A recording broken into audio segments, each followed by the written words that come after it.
Então, isso aí. Hebreus, capítulo 10, a partir do 16. Esta é a aliança que farei com eles depois daqueles dias, diz o Senhor.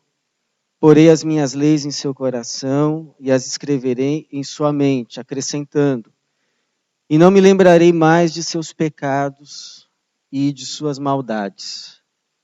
Onde há perdão para essas coisas, não há mais oferta pelo pecado.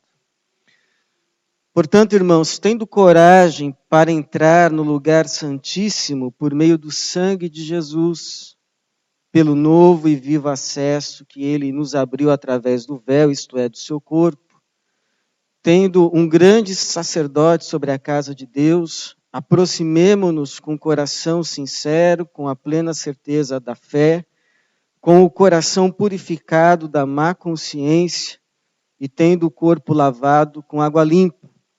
Sem vacilar, mantenhamos inabaláveis a confissão da nossa esperança, pois quem fez a promessa é fiel. Obrigado, Senhor, pela tua palavra. Pedimos a ministração do teu Espírito, para a tua glória. Em nome de Jesus. Amém.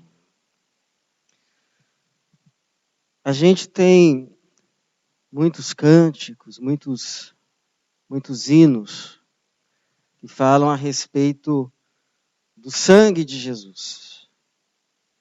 O sangue lá que foi derramado na cruz do Calvário, o seu sacrifício. Porque essa figura do sangue de Jesus derramado, ela é central para a nossa fé. De modo que esse derramado sangue de Jesus Cristo, ele está explícito ou implícito em toda a Bíblia, em toda a história da salvação. Começando, por exemplo, logo lá no Gênesis, quando Adão e Eva pecam, são então separados de Deus, porque o pecado causa a separação entre o homem e Deus. Deus dá a sentença, a qual já havia avisado, a morte, mas ao mesmo tempo faz a promessa da vinda de um Salvador, quando diz que da semente da mulher viria aquele que ia esmagar a cabeça da serpente. E não só isso, mas sacrifica um animal para com a pele desse animal cobrir a nudez de Adão e Eva. E é claro que esse animal derramou o seu sangue. Depois tem lá, quando Deus vai libertar o povo do Egito. É dito que à meia-noite o anjo da morte vai passar sobre as casas. E a não ser que a família tivesse matado um cordeiro, feito o sacrifício de um cordeiro, pego o sangue do cordeiro e colocado nos umbrais das portas, o anjo passaria e, se não visse o sinal do sangue, levaria o primogênito da casa, trazendo a morte. Depois, Moisés, já com esse povo liberto, institui a lei e os sacrifícios de animais que derramariam sangue. E esses sacrifícios de animais, de cordeiros, de touros, de bodes, eram um sinal. Todos eles sinalizavam para o sacrifício que ia vir. O Salvador que viria derramar o seu sangue. E esse Salvador vem. Tanto que quando João Batista o vê, o chama o Cordeiro de Deus que tira o pecado do mundo. Ele derrama o seu sangue na cruz e diz que esse sangue é o sangue da nova aliança, do Novo Testamento. Sangue esse que vai sendo mencionado também em todo o Novo Testamento, chegando até o Apocalipse. E lá no Apocalipse, capítulo de número 1, versículo 5, é dito assim: àquele que nos ama e nos libertou dos nossos pecados pelo seu sangue. Ou seja, a Bíblia, ela conta apenas uma história por meio de muitas histórias. A história do Cordeiro de Deus, que veio para derramar o seu sangue, a fim de nos remir dos nossos pecados e nos salvar. Porque no pecado está a morte, mas no sangue de Jesus está a vida. E é por isso que esse autor do livro de Hebreus, ele vai falando a respeito da superioridade de Jesus como o nosso sumo sacerdote. E aí ele chega no capítulo de número 8 até o número 10, fazendo uma comparação entre os sacrifícios do Antigo Testamento e o sacrifício que fez Jesus. Mas antes de entrar, só para você entender o que eu estou dizendo, é mais ou menos assim. Imagine que eu tenha feito um crime hediondo e eu fui condenado à morte. Estou condenado à morte. Então vem você muito caridoso e diz assim: pastor, eu vou assumir a sua condenação. Eu vou pagar pela sua condenação para que você possa ficar livre. A sua condenação é a morte, esse é o preço do crime, é a morte. Então, eu vou morrer, eu dou a minha vida para pagar essa sentença, a fim de que você fique livre. E aí, quando você se apresenta, eu digo o seguinte, ou melhor, o juiz. Você então quer pagar por ele? Sim, senhor. Você sabe que a condenação dele é a morte? O preço é a morte? Sim, eu sei. Então você sabe que se você quiser pagar por ele, você vai ter que morrer no lugar dele. Sim, eu quero morrer no lugar dele. Bom, então me dá aqui o seu nome. Deixa eu ver quem você é. Aí você dá o seu nome. E o juiz pega lá e fala o seguinte: olha, só tem um problema. Você não pode pagar por ele. E aí você fala assim: mas por quê? Eu quero, eu amo, eu estou disposto. E aí o juiz te responde: o problema é que você está na mesma condenação. Então você não pode pagar por ele porque você está na mesma condenação dele. É por isso que um dia você vai morrer. Porque pesa sobre você a condenação do pecado. Então fica eu e você aqui, nós dois condenados. Aí chega um terceiro e fala: olha, eu estou disposto a dar minha vida por eles. A condenação deles é a morte. O crime que eles cometeram merece a morte. Então eu quero pagar por eles. Eu vou dar a minha vida, eu recebo o castigo, eu morro e eles são libertos. Ah, tá bom, me dá o seu nome aqui, por favor. E aí você dá o seu nome. O juiz olha lá e fala: ah, que bom que você já veio, porque você já está também na mesma condenação. Pode ficar aí também. E aí viria pessoas por pessoas e a humanidade toda ficaria aqui. Porque todos pecaram e destituídos estão da glória de Deus. E o salário do pecado é a morte. Então era necessário que existisse um pelo menos. Um pelo menos. Porque a gente ficou aqui por causa do pecado de um. Na verdade, nós estávamos nesse um. Mas esse nosso representante chamado Adão pecou e nós que viemos dele já nascemos aqui. Então era necessário só um, sem o pecado, para ser a contrapartida do Adão e poder esse sem pecado, que não está na mesma lista que nós, não está debaixo da mesma condenação, se ele quisesse se oferecer como pagamento da nossa condenação e assim nos libertar. É por isso que esse autor de Hebreus vai falar que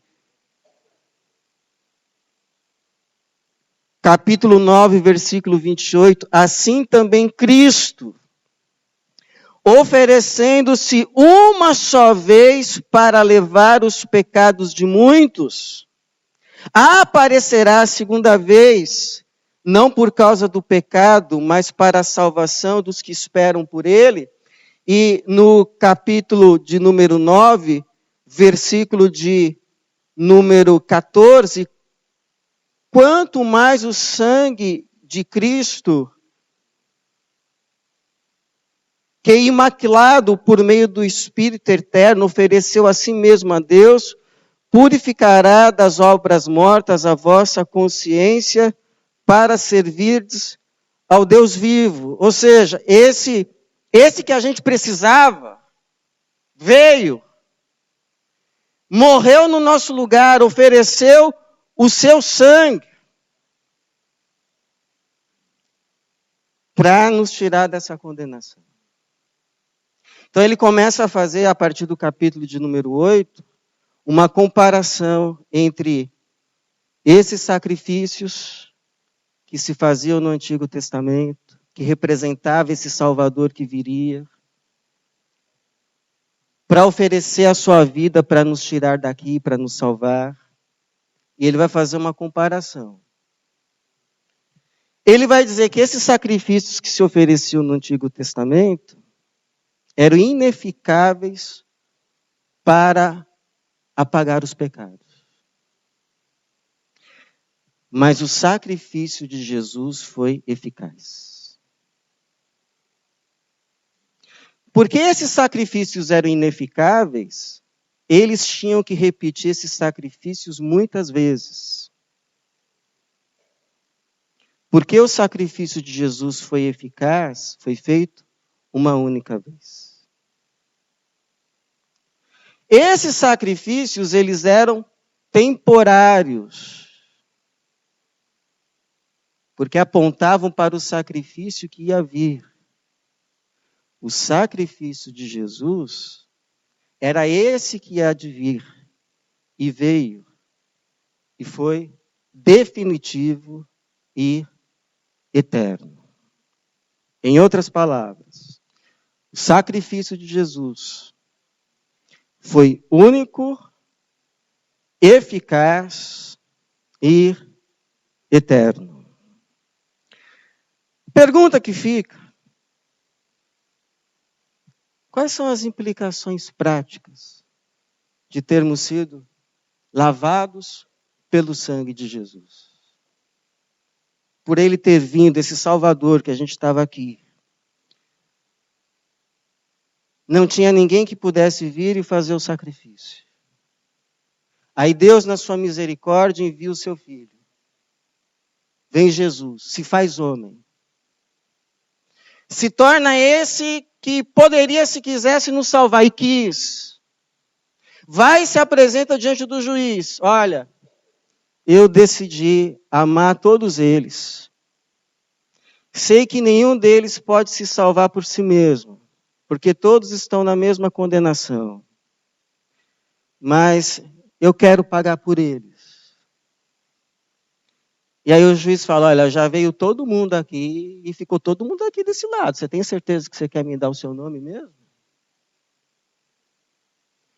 E aí, bom, me dê o seu nome. E aí procura em toda aquela lista interminável de nomes. E não acha, porque o nome dele é Jesus Cristo. E ele então faz o sacrifício. derrama o seu sangue. E a Bíblia diz que Deus aceita. Tanto é que ele ressuscita. E esse autor de Hebreus vai dizer que ele faz o sacrifício e depois ele entra lá no céu. Quais são as implicações disso? Então, a primeira, o sangue de Jesus, esse sacrifício que ele fez, esse sacrifício apaga pecados. Paga e apaga pecados. Eu lembro uma vez de uma mulher angustiada, falando com um pastor o seguinte, a respeito do marido, que o problema da relação deles é que em toda discussão o marido trazia à tona os erros do passado. Sabe aquela história de que eu perdoo, mas não esqueço? Eu perdoei, mas não mexe muito comigo não, que eu lembro rápido. Lembra aquela vez? Tudo que eu já passei. Lembra o que você fez? Então, a gente tem essa dificuldade. Agora, com Deus foi diferente. Porque, olha o que diz aí o versículo de número 17. A partir do 16. Esta é a aliança que farei com eles depois daqueles dias, diz o Senhor. Porei as minhas leis em seu coração e as escreverei em sua mente, acrescentando. E não me lembrarei mais de seus pecados e de suas maldades. Onde há perdão para essas coisas, não há mais oferta pelo pecado. E é interessante essa palavra perdão, porque ela também tem um significado de cancelar uma obrigação. Cancelar uma punição. Cancelar uma dívida. Então, por que Deus pode não lembrar mais dos nossos pecados sem abrir mão da sua justiça? É porque Jesus já pagou a dívida. Uma dívida, ela só é lembrada quando ela ainda não é paga. Mas a partir do momento que uma dívida é paga, ela já não é mais lembrada. Por quê? Porque ela já não existe. Então a graça de Deus está não apenas em Ele ter decidido se esquecer dos nossos pecados, mas a graça dele está em ter provido a base pela qual os pecados podem realmente serem esquecidos, o pagamento. Então, lá naquela cruz, Deus não demonstrou apenas a sua justiça, porque ele não deixou impune nenhum pecado, mas castigou todos os pecados. Mas demonstrou também toda a sua graça, porque ele decidiu não punir todos esses pecados em mim e você, mas nele mesmo, na pessoa do seu filho. Você entendeu? Por que Deus ele pode se esquecer do meio do seu pecado, da nossa dívida? Porque está paga.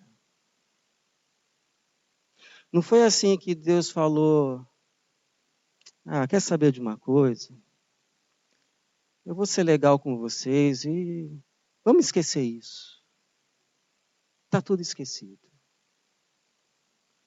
Mas ficava lá aquela coisinha, a dívida, a dívida, a dívida, a dívida. Ele podia ter feito isso, mas não fez. para que não houvesse a dívida, a dívida, a dívida. Ele falou, quer saber de uma coisa? Vamos pagar isso. Qual é o preço? É o sangue. Então está pago. Agora que está pago, não há mais dívida. E porque já não há dívida, a gente não precisa mais falar nisso. Mas Deus, eu não paguei, eu não podia pagar. Eu sei. Fui eu que paguei para você.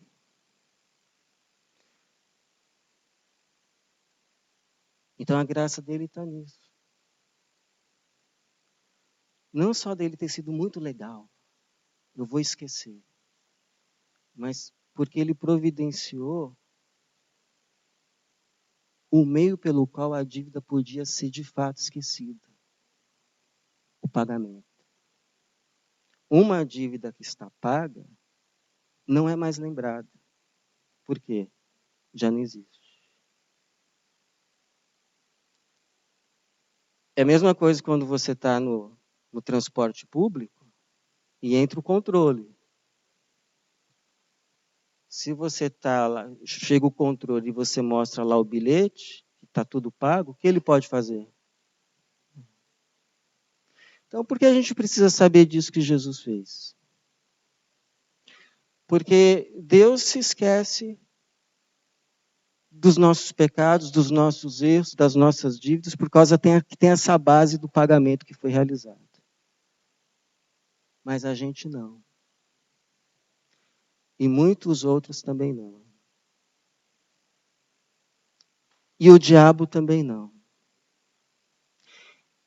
Então, de quando em vez, a gente precisa olhar de novo lá para a cruz e ver lá a nossa dívida cravada nela e o carimbo com o sangue de Jesus escrito pago. Como disse o Paulo em Colossenses 2,14, e apagando o escrito da dívida que nos era contrária e constava contra nós em seus mandamentos, removeu-a do nosso meio, cravando-a na cruz. Então, essa é a primeira implicação. A dívida está paga e está apagada, porque ela não existe mais. Segunda implicação. Porque Jesus derramou o sangue, agora nós temos acesso a Deus. Você lembra como era no Antigo Testamento? O templo tinha duas salas. Uma era o lugar santo, onde os sacerdotes ministravam, mas o outro lugar era o lugar chamado Santo dos Santos, onde Deus se manifestava. Nesse Santo dos Santos, ninguém podia entrar, por isso que era dividido assim os dois lugares por um véu, que representava a separação entre Deus e o homem.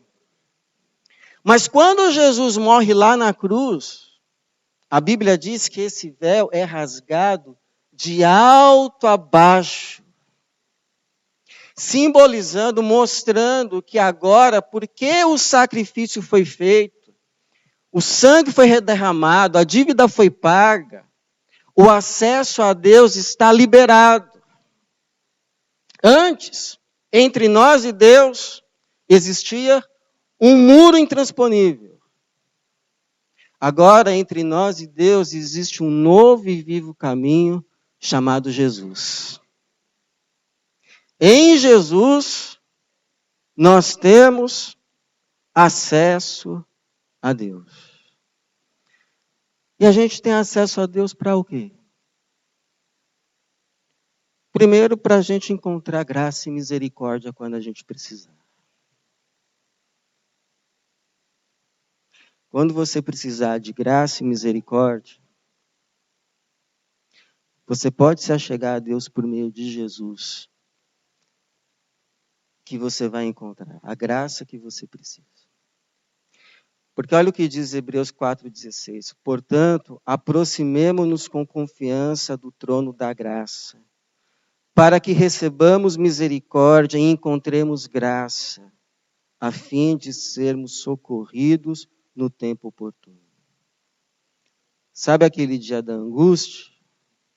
Sabe quem você tem que procurar?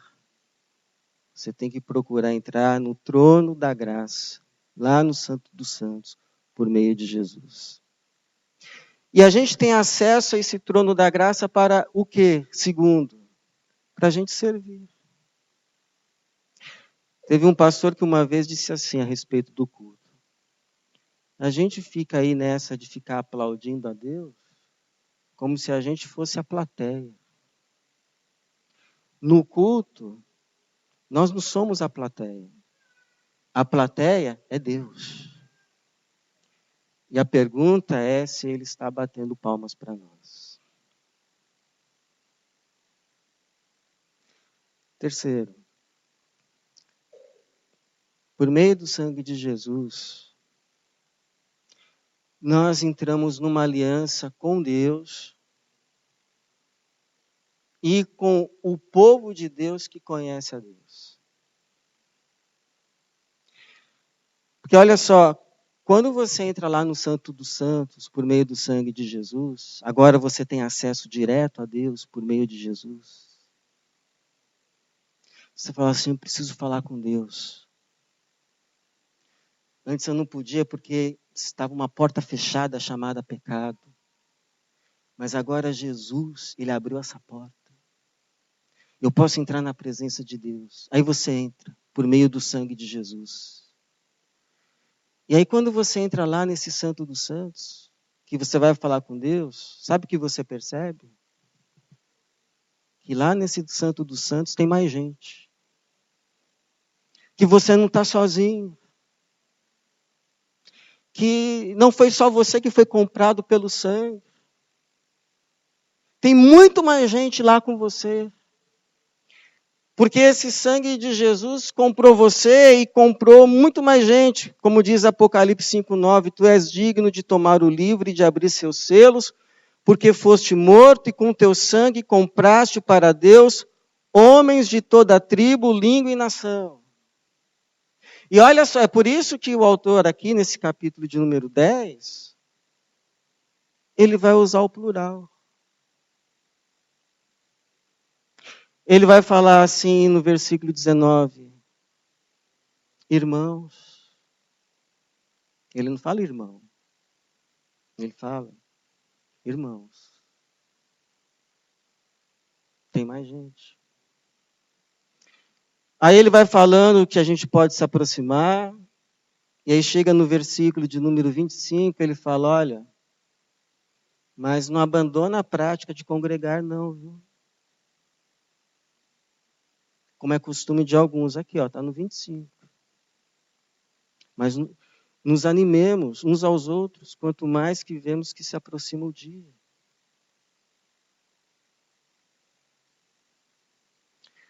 E aí ele vai falar uma coisa muito interessante a respeito dessa aliança. Ele vai dizer lá no capítulo de número 8, versículo 10, vai dizer assim, olha. Esta é a aliança que farei com a casa de Israel, depois daqueles dias, diz o Senhor. Porei as minhas leis na sua mente, as escreverei em seu coração. Eu lhes serei Deus e eles me serão povo. Olha o que ele vai dizer depois no versículo 11. Olha só. Olha o que ele vai dizer. Ninguém terá de ensinar ao próximo nem ao seu irmão, dizendo, conhece ao Senhor, porque todos me conhecerão, desde o menor até o maior deles. Ou seja, eu fui colocado na presença de Deus agora, e agora eu estou conhecendo a Deus.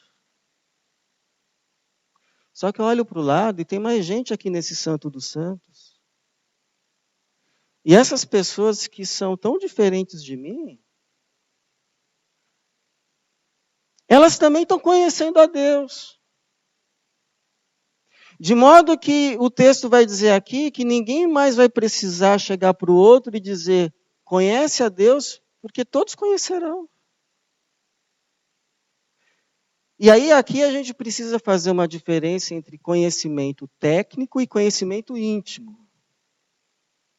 Conhecimento técnico é o conhecimento do estudo. Conhecimento íntimo é o conhecimento do relacionamento, da convivência, da comunhão. Por exemplo, você pode estudar tudo sobre o Cristiano Ronaldo. Você se tornar um especialista, saber o dia que nasceu, onde nasceu, o que estudou, o que não... Você sabe tudo, você é uma autoridade em Cristiano Ronaldo. Mas você nunca tomou um cafezinho com ele. Te pergunto, você o conhece? Você tem um conhecimento técnico, mas você não tem um conhecimento íntimo. O conhecimento técnico é o conhecimento dos mestres. Deus levanta na sua igreja mestres que vão nos ensinar, nos dar o conhecimento técnico das Escrituras, o conhecimento das doutrinas, que é importante para a nossa edificação. Mas o conhecimento íntimo de Deus, todos que estão em Cristo o têm. Porque todos receberam do seu Espírito. Então, em nome de Jesus, não despreze a igreja de Jesus. Não despreze os irmãos, porque eles também conhecem a Deus. Conhecem a Deus e são conhecidos por Deus. De modo que se um dia vier alguém aqui e pregar uma mensagem que não está de acordo com o Espírito de Deus, o Espírito do Evangelho, você pode ter certeza que a igreja percebe. A igreja de Jesus recebeu o Espírito de Jesus. E com o Espírito de Jesus recebeu o discernimento espiritual dos Espíritos. De modo que talvez a pessoa não possa, a maioria não vai poder nem saber explicar por que está errado, mas vai saber que está. Pode não dar explicação técnica, a mesma coisa, a minha TV começa a ter problema, eu posso não dar a explicação técnica. Um técnico vai vir e vai me explicar, está faltando isso, aquilo, outro, mas eu sei que tem alguma coisa errada.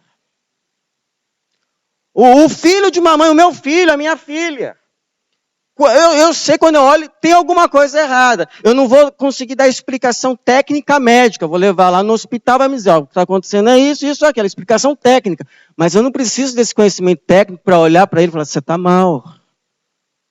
É o conhecimento que vem do relacionamento, da convivência, do todo dia. É igual um pastor que um dia foi num velório de uma irmã. Era um jovem pastor. Jovem pastor. E aí ele chega lá, o marido diz assim, pastor, a mulher lá no caixão, o marido do lado, pastor, não conhecia muito da Bíblia, mas conhecia a Deus. E aí aquele jovem pastor pensou assim, mas como que pode alguém conhecer a Deus sem conhecer a Bíblia? Mas o tempo foi lhe mostrando de que conhecimento aquele marido estava falando. Aquele conhecimento que se conhece não apenas de conhecer, mas de ser conhecido. Aquele conhecimento que Jesus disse a respeito das ovelhas dele. As minhas ovelhas me conhecem e eu as conheço. E eu as conheço. Eu as conheço. O diabo conhece toda a Bíblia.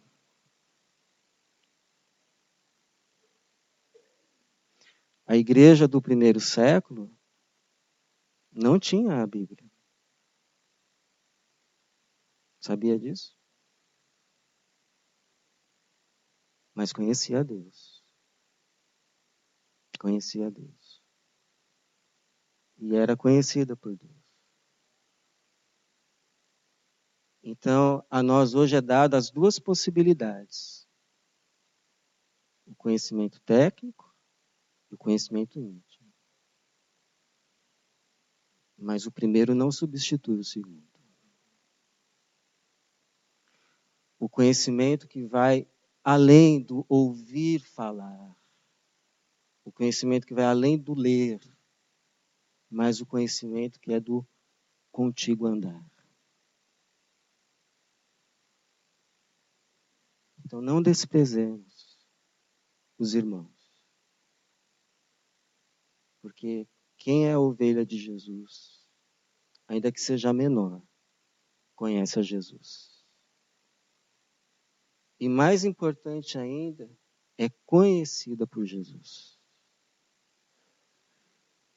Jesus fala de alguns que vão chegar para ele no último dia e vão dizer: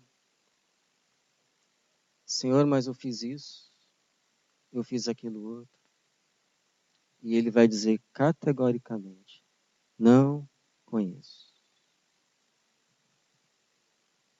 Então, tão importante quanto conhecer é ser conhecido.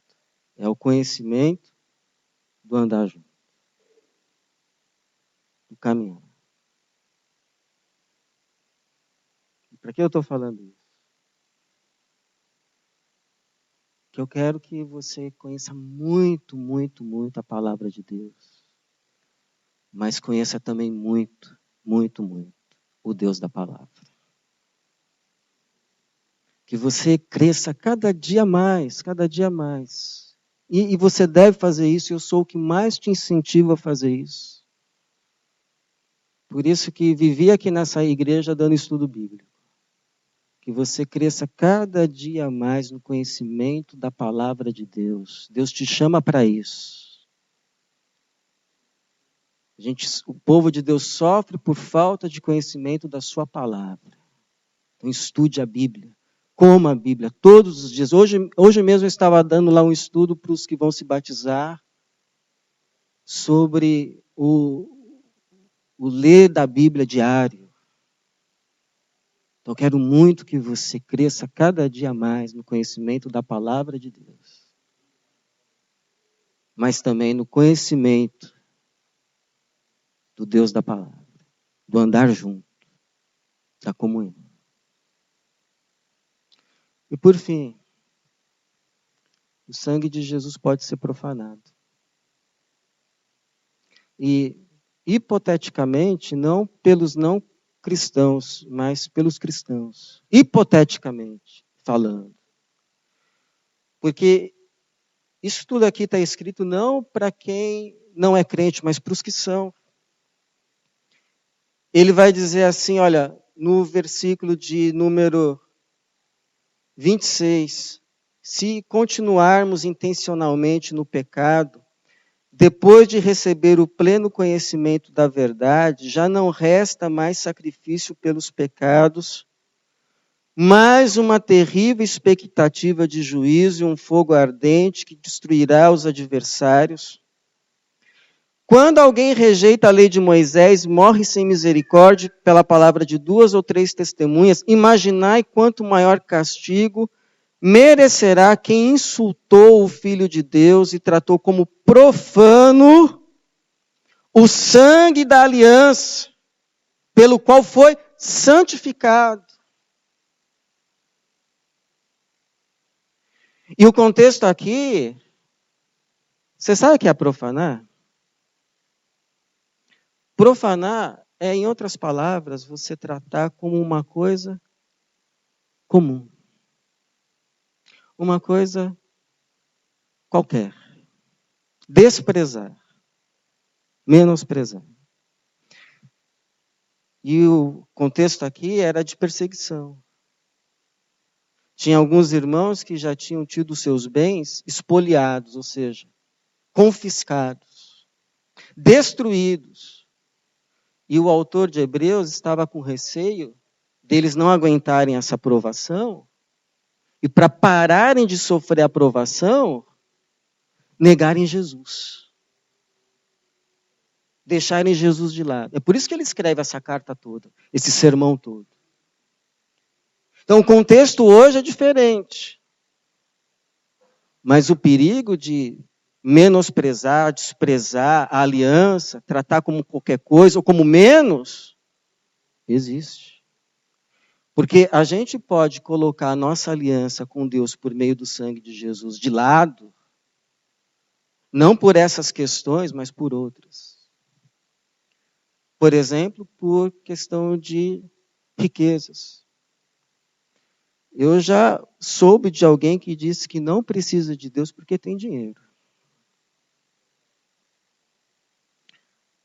Me diga se tem tolice maior do que essa. A gente pode ir colocando a nossa aliança com Deus de lado ou desprezá-la por causa das nossas tribulações, as nossas dores. A gente acha que o sangue de Jesus é um antídoto contra a tribulação, que nos isenta dos problemas normais da vida. E aí, quando vem as tribulações, os problemas, a gente se escandaliza. Como se algo estivesse acontecendo fora do comum. A gente pode menosprezar quando outras prioridades vão tomando conta do coração. E aí a gente vai colocando Jesus. A gente não tira Jesus total da vida, mas vai colocando de lado, de lado, de lado, de lado. Ele está ali, mas está de lado. Jesus vai se tornando apenas parte da vida. Mas eu quero te dizer uma coisa, que Jesus não é parte da vida. Jesus é a nossa vida. É por Ele que vivemos, é por Ele que morremos. Ele não é meio para as coisas, Ele é o alvo de todas as coisas. A gente não tem Ele para alcançar tal coisa, mas a gente submete todas as coisas, ou perde todas elas, para alcançar Ele.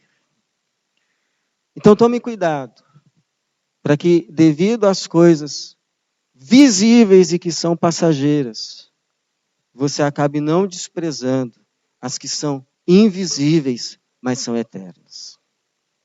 Porque, como diz 2 Coríntios 4,18, as visíveis são temporárias, ao passo que as que não se veem são eternas. E é por isso que a gente está aqui essa noite. A gente não está aqui só para relembrar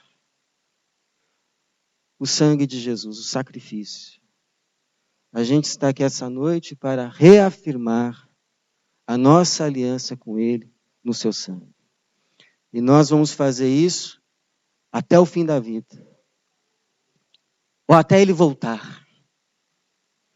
Porque, como diz aqui Hebreus 9:28, assim também Cristo, oferecendo-se uma só vez para levar os pecados de muitos, aparecerá a segunda vez, não por causa do pecado, mas para a salvação dos que esperam por Ele.